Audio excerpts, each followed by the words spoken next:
In the last vlog, we talked about the moon.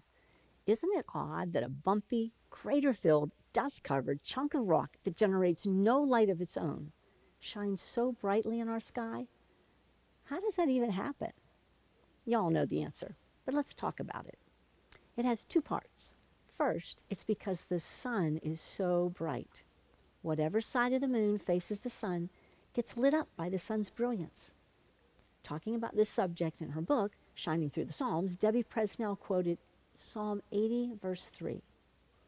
O God, restore us and cause your face to shine upon us. When we face toward God and welcome his presence in our lives, his glory is so great that even our imperfect lives can glow with his light.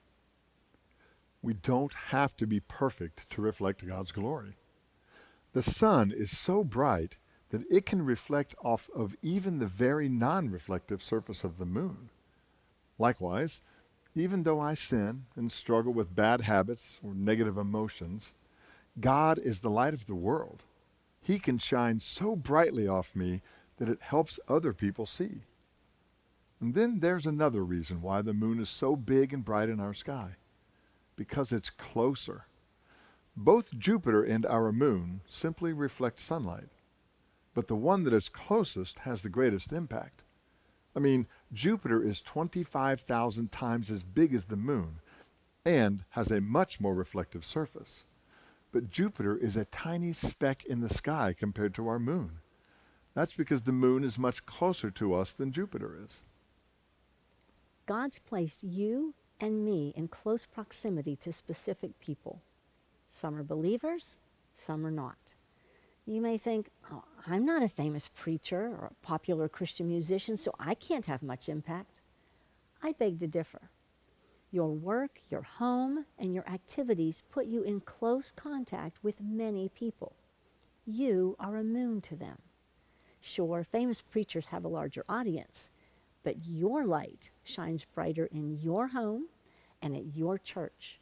It shines brighter at your child's t-ball game or at the nursing home when you visit your parents.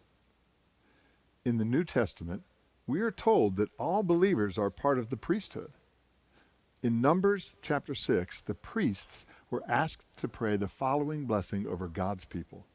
So I want to pray this blessing over you today. The Lord bless you and keep you. The Lord make his face shine upon you and be gracious to you. The Lord turn his face toward you and give you peace. Thanks for shining and trekking with the Foxes today.